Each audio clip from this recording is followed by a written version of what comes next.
还记得上次4月底联发科的法说会，我们介绍的转型拐点吗？当时我们拆解了 OpenClaw 这类 Agentic AI， 也就是代理型 AI 是如何驱动边缘算力大爆发的，以及发哥如何靠着台积电2 nano 先进制程，加上像盖摩天大楼一样的 3.5D 先进封装与 CPU 光学布局来突破物理极限。没错，当时我们解开了 ASIC 业务会拉低毛利率百分比，但巨额营收却能急速摊提费用，带动 EPS 爆发的财务增值悖论。所以今天我们直接拿 2Q26 最新财报数据来进行实例验证，来看看发哥在 1.6T CPU 与2 nano 建厂和材厂生态系中是如何面对 Broadcom、Qualcomm 与 Marvell 等国际霸主的。第一部分结构转折的第二波验证，也就是延续第一季的拐点，我们来看看这场营收结构转型到底是不是真的定型了。摊开财报，这一组数据冷酷却令人非常振奋，因为它彻底颠覆了我们对联发科的传统定位。你看，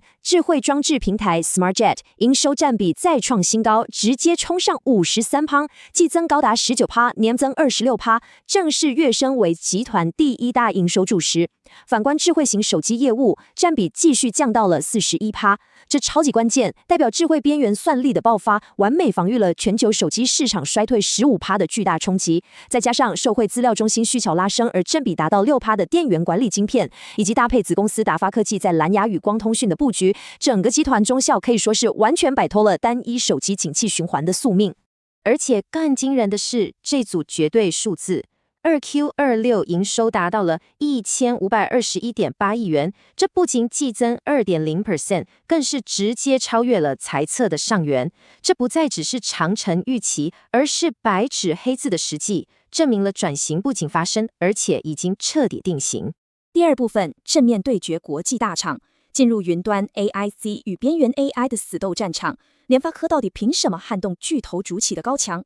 老实说，美系巨头 Broadcom 与 Marvell 早就在资料中心占山为王，垄断了超高阶光模组 DSP 与云端核心 SerDes IP 生态系极难撼动。那联发科的突破口在哪？答案就是提供全方位系统平台加上弹性混合商业模式。发哥现在不只单卖细制裁 IP， 更狠的是直接整合了自定义的 HBM、IVR 整合式电压调节器，甚至一路包办到机柜设计 Rack Design。这种预先验证的子系统，能提供对手给不了的优异整体拥有成本，这才是抢下 CSP 订单的必杀技。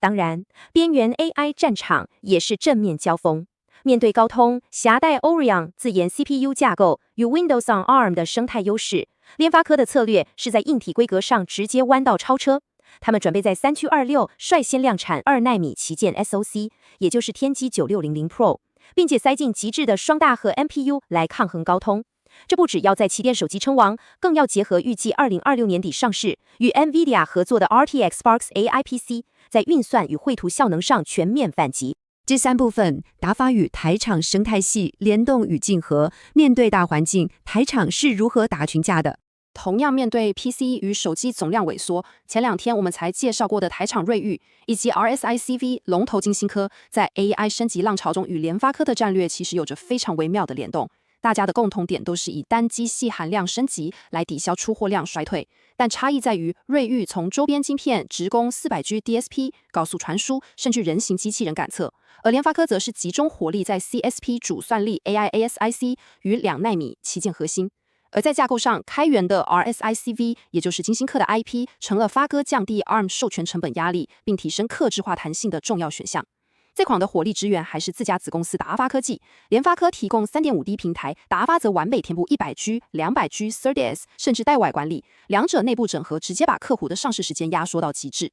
听完前瞻的台厂生态系联动，接下来我们要深挖技术底层的物理极限了。所以不管你有没有赚到这一波，不管影片对你有没有帮助，请先帮我订阅按赞哦，这样才不会错过每次可以搞懂公司在干嘛的影片。好，我们直指核心，这是法说会透露的次世代技术，像是 448G SerDes、CPU 还有 Agent AI， 对于半导体的绝对物理极限到底意味着什么？第四部分前瞻硬体技术拆解，这是一场克服传输墙与功耗墙的生死战。最大的技术痛点在于，传统铜线传输在 448G 以上会面临严重的发热与讯号衰减。为了打破这个物理壁垒，你看这份技术收割时间表：2026年第4季，第一款 AI ASIC 量产，单季就能贡献约20亿美元。到了2027年下半年，关键的 400G、448G SerDes IP 开发就绪，这就是直攻 Google TPU V9、V10 与 Meta ASIC 订单的绝对门票。而到了2028年，联发科携手 Ayar Labs 布局的 CPO 共封装光学引擎将成熟导入资料中心，彻底打破那道散热与传输的高墙。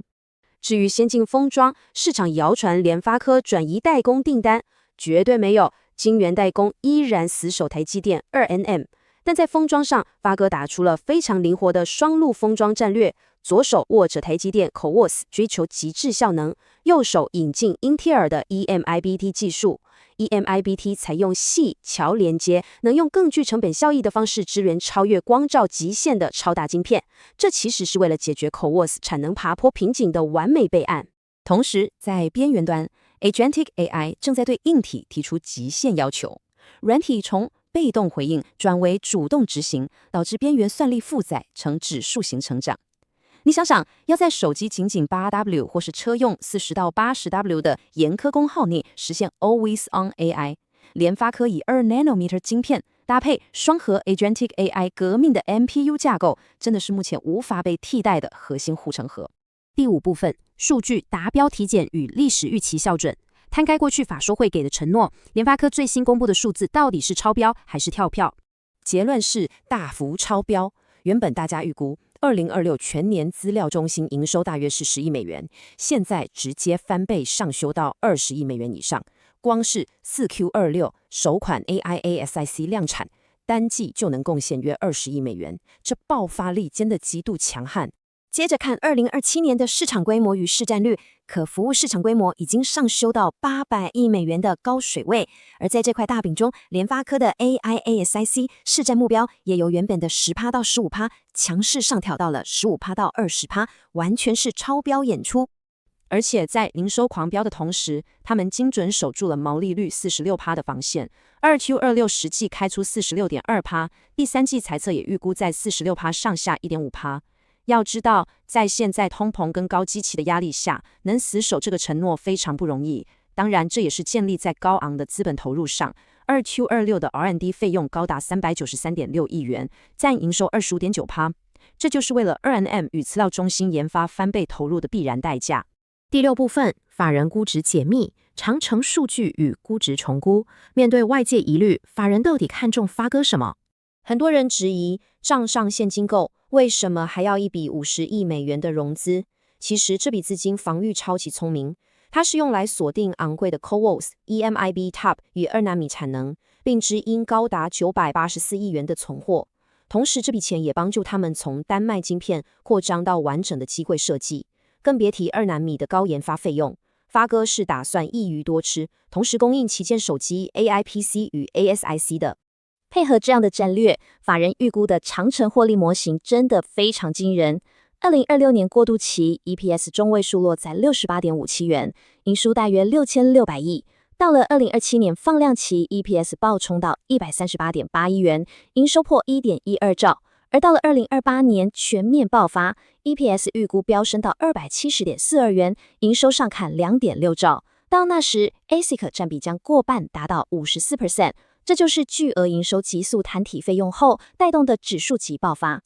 也就是因为这个长程数据，外资向花旗直接给出6800元的目标价，给予35倍本益比。FactSet 共识跟本土投顾也都给到5-4000元以上。这背后的 PE re-rating 估值重估逻辑很明确，当 AIC 占比冲破 30% 到 50%， 联发科就不再只是一家手机晶片厂，而是完全对标 Broadcom 等具备高溢价的 AI 基础设施巨头了。不过，经营策略上依然有不可忽视的潜在风险。客观评估这份2028年的完美预言，前方有3大挑战。第一， CSP 客户集中度偏高。第二，先进封装特别是 EMIB-T 如果在爬坡时遇到良率瓶颈，会严重影响交期。第三，记忆体价格如果持续暴涨，将会无情挤压并威胁到那条 46% 的毛利率防线。所以最后留下一个深沉的问题让大家思考：联发科不惜牺牲手机市场的市占率，将庞大资源极限重压在2奈米与 ASIC 研发上，这是否意味着联发科已经永久改写了自己的 DNA， 从一家手机供应商彻底蜕变成这个星球上最具攻击性的 AI 基础设施伙伴了呢？这个答案值得我们持续看下去。